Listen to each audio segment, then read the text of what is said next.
This is a 105 series Toyota Landcruiser, one of Australia's most beloved cars, being known as one of the most dependable and reliable vehicles of all time. But this particular Landcruiser has sat in a shed for around 6 years. From 2019 all the way to 2025, it was not touched, opened, or turned on. It was essentially left and forgotten. But after bringing it back to life and driving it 400 kilometers home from the farm it sat on, we still face the mighty task of passing our state's safety inspection in order to get this car back on the road and driving legally. So our plan was to have this car registered, running, driving, fixed, all good to go by this weekend, but unfortunately that did not go to plan. Because despite the common misconception that these cars are unkillable, like any 27-year-old car, they still have problems. Forgot the handbrake.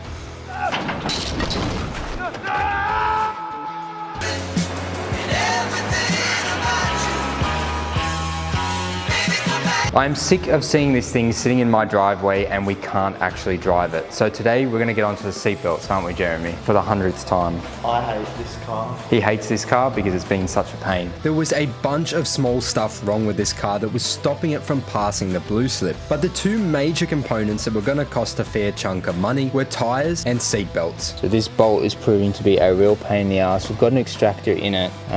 We just need something to grip it properly because the drills we have are not powerful enough. So we have a proper set of kin chrome extractors. Hopefully this will do the trick. We kind of have to hammer this on so it's really tight and then we can possibly grip it and loosen it, but we will see. These seatbelts proved to be one of the hardest tasks we've faced with this car so far. We pretty much replaced every seatbelt in the car, but the one that proved to be the most difficult and the literal bane of our existence was the driver's seatbelt. Due to the crazy amount of rust on this car's interior, most of the bolts were pretty much done for. The base of the seatbelt had pretty much seized itself into the socket, and the bolt's head was completely stripped off after like the first attempt. We tried drilling it out, we tried using extractors, we tried hammering at it. It even ate through 4 different grinder pads, and we barely made a dent.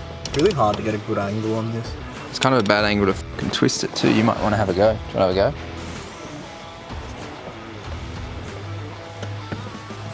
go? I reckon. Look at the impact. But after many days of persisting after work and working on this car every chance we could, we finally made progress. Yeah, just another day, another W. What can you say? Good job, Jeremy. Pretty successful attempt. Finally, at removing a bolt. Probably a week straight of afternoon attempts at it. We spent probably 5 days attempting to get rid of this bolt. It sounds like a very easy task, but I can't even explain to you how strong the inside of this bolt is. The only weak part is the head. The only part you need on the bolt is the weak part of the bolt, which is fantastic. But as you can see, it is gone and it is no longer in the car. I'm a certified mechanic. We're all Toyota technicians, don't worry. Liam, what do you think of the project today? You know, it actually was a success, which is unusual for us. So. And did you do everything to spec? Everything is torqued 100% to spec. We actually went and bought a proper torque wrench. We didn't use zip ties because that would be irresponsible. We went and got a proper torque wrench. Just everyone can see this. Actually, by the time this gets registered, it won't be that rego anymore. New plates, baby. Look at that. It looks like someone actually... That's batshit. What's the F stand for? Facebook Marketplace find. See? Because it was found on Facebook. Not really, but... F4. This fail car. The blue slip. There is no way this is passing, eh? F4, it's gonna fail. But you know what? It just needed seatbelts and tyres. You can send it. And if an airbag goes off while we're driving, then we are fucked. Yeah, I saw Takata on the airbags. Aren't those the ones that just blow up? Takata, the ones that blow metal into your fucking face? If they're the wrong Takatas, they'll blow up in our face. So now is the stressful part. We send the car off to get blue slipped once again and pray that it passes.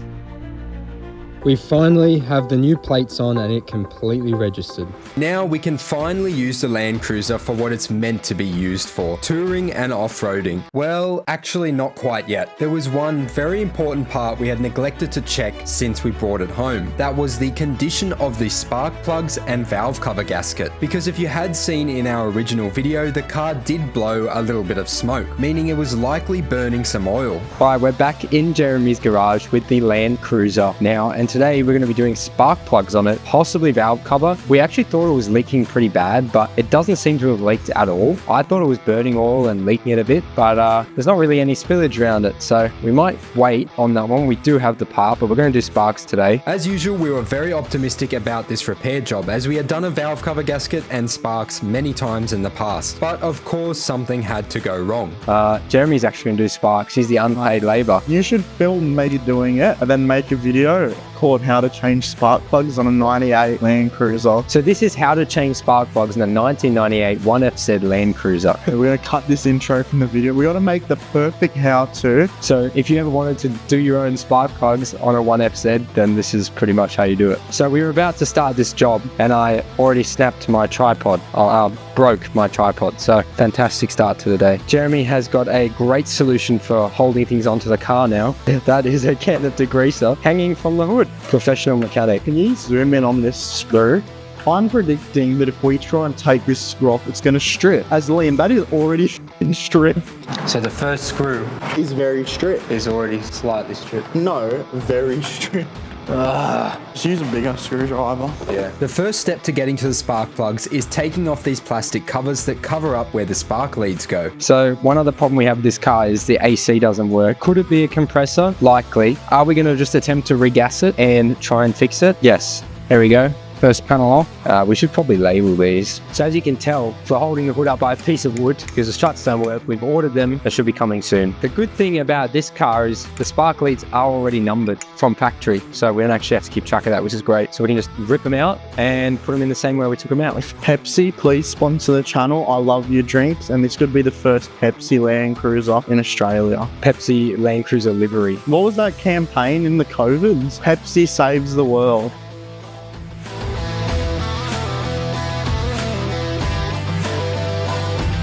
So as you can see, it's pretty covered in oil. I don't actually know how this even got oily. This has all been degreased. When I went for blue slip, I degreased everything. But we should get some throttle body clean. Bad. Those are dirty. Oh yeah. Oh my god. So now I'm going to try and pull out the spark plug leads without breaking them. Wow, that was surprisingly easy actually. And intact for original sparks. Well, they might not be original. They look nice though, you got to give them that. They do look nice. We're going to take the cover off at the back as well. Oh, that was fucking easy. As you can see, unless you are about 7 foot tall, this engine is quite hard to reach to the back of. As you'll see later in the video, we actually got inside the engine bay to get out the rear spark plugs, as it was literally the only way to reach them. Oh, fuck me. I need a stepping stool, man. Do you have something we could step on? Can I use the jack to jack myself up? I mean off. I mean up. Oh! Why do I make that sound? Because there's oil all over it. As you can tell by the ridiculous amount of oil on the spark lead, the tube seals had definitely failed and oil was getting into all the spark plug holes. That made a very nice suctiony sound. It made a terrible noise. On a twin cam engine like this one, the spark plug tube seals sit on top of the spark plug hole attached to the valve cover. They prevent any oil from getting into the spark plug hole from the camshafts. But over time, like any other rubber gasket, they tend to harden and crack, meaning oil seeps into the spark plug hole and ends up burning off in the cylinder. The leads are all in good condition. One of them is absolutely covered in oil. I think it's about the 4th cylinder. Definitely leaking from the valve cover. That's why it's burning a bit of oil.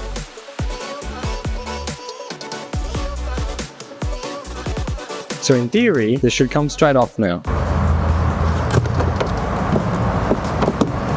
Whoop, there she goes. As you can see, the inside of the actual engine looks pretty good. No obvious signs of damage or anything, even though it's sat for a long time. I'm surprised there's not much residue in there as well, which is great. So now Jeremy's going to pull out the spark gaskets and the actual gasket and put the new one in. I'm hoping that these are the same size as the ones I bought. But in typical fashion, we had bought the wrong gasket set. The spark seals need to be 43mm. We had accidentally bought a 48mm one. And the nearest part in stock was about an hour drive from us, and it was currently 2:50 p.m. and the shop closed at 4 p.m. So we hopped in Jeremy's car and raced there, hoping we'd make it with a few minutes to spare. And at 3:55, we made it and got the correct gasket set, meaning we wouldn't have to leave the Landcruiser stranded in Jeremy's garage.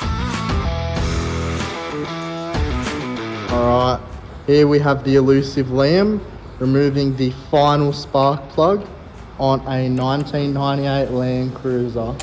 Liam, any comments? This is how I have to sit to get the back spark plug out. He just can take the whole hood off at this point. Yeah. Even the hood, I couldn't even reach up here. You have to be like in 7 foot just to reach up here. Liam's no stranger to giving a reach around to the cars though. I'm not. As you can see, become very flexible. Not. This should have been a 20-minute job, man.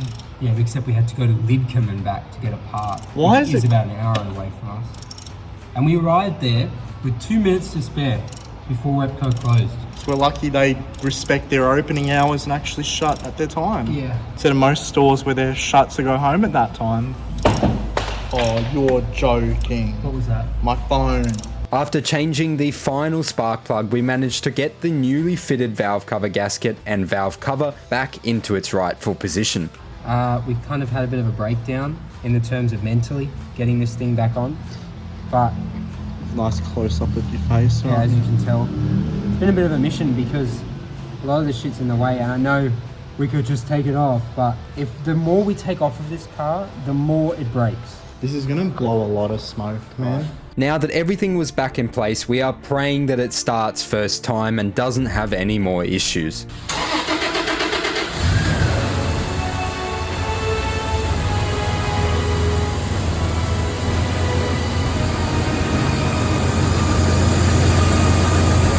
And just like that, another mission was completed with the Landcruiser. We can now go and enjoy this car how it's meant to be enjoyed. That is until the next thing breaks, obviously.